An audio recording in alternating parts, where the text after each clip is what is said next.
Today's video, I'm going to answer two big questions. Number one, how do rising interest rates affect the housing market, specifically housing prices? And number two, where are interest rates projected to go in 2022? I'm filming this in March 2022, and right now we are in a rising interest rate environment and a very, very busy housing market. A lot of people are thinking, will rising interest rates cause a reduction in prices? And that is a very, very good question. And we're gonna look at some data.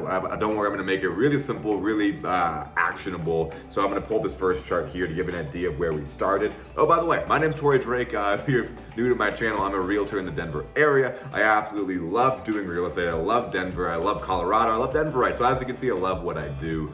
So if you have any housing market questions, I would, you guessed it, love to help you out. Reach out to me using this information below. And if you like this video, like and subscribe, or at least just subscribe so you don't miss any helpful updates for the Denver housing market. I post a lot of home tours, new construction videos, all that good stuff to help you find your dream home. Okay.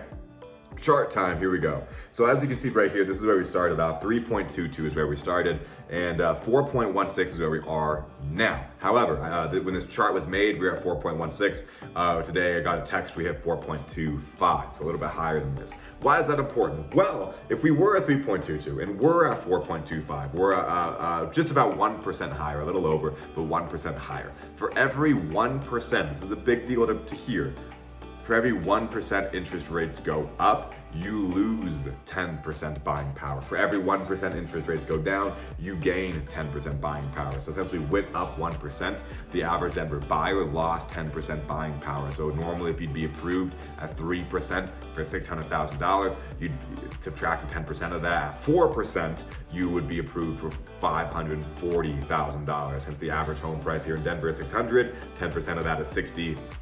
Add or take away $60,000. So that's the fact, that's the power interest rate has on your budget. Every 1% it goes up, you lose 10% buying power. Not fun. Okay, where are we going to go? Well, the senior economist, I'm super doubting that that's how you say it. I'm having a brain fart moment. I'm gonna keep the video rolling.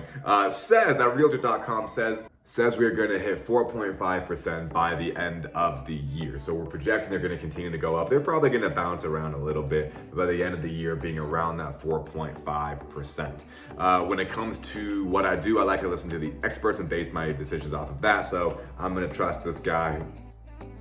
Says we're going to be around that 4.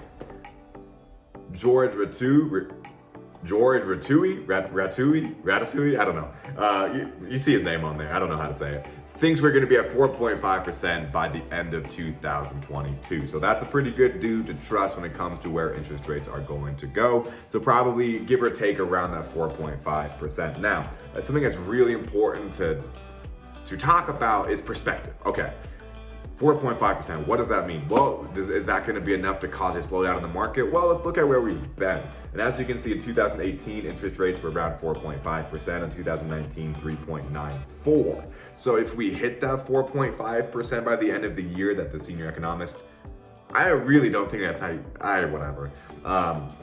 Things we're going to be around there. That's not like it's interest rate territory we've never been in before by any means. And in 2018, we had a very healthy, vibrant housing market, and nobody at that time in 2018 was projecting a housing market crash or a reversal in prices because interest rates were at 4.5. That's a good rate. Even though rates are rising, that doesn't mean they're unreasonable. 4.5 is still a great rate. Taking that a step further, if we look at where we've been over the decades, take the average interest rate over the decades, 1970s were 8.8, 80s were 12.7, 90s were 8.12, 2000s were 6.27, and this blue line right in the middle here is roughly where we are now. So as you can see, based on that data, even if we hit that 4.5%, we're still going to be below the average in the 2000s and way below the averages everywhere else. So putting into perspective, 4.5%, that is still a low interest rate. Is it high to where we've been the past couple of years when we got below 3%? Yes, but is it high? Is going to 4.5 high enough to cause enough of a slowdown to be a reversal in prices, which is the real question people have. Based on this, I don't think so at all. Last but not least, let's answer the question of historically, how have interest rates affected housing prices in the past? This chart looks a little confusing, but I'm going to break it down. This is going from a start date to an end date when interest rates increased.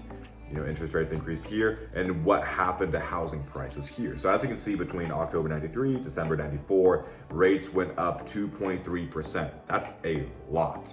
And housing prices went up 3%. Am I saying rising interest rates caused housing prices to go up? No, they didn't cause it. But the big question everyone has is, will rising rates cause enough of a slowdown that housing prices drop? And that's what this graph is answering.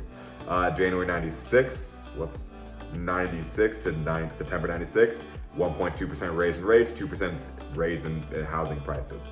October 98 to 2000, 1.81% increase, 13% raise in housing prices. 2003, 2004, rates went up 13%. As you can see, the housing prices continue to go up. I'm not saying that rates cause the housing prices to go up. They're certainly not causing the housing prices to go down. So based off the historical data, I feel really comfortable, given the fact that even when we rise to 4.5, even once we hit that 5%, we will be well behind where we've been in the past.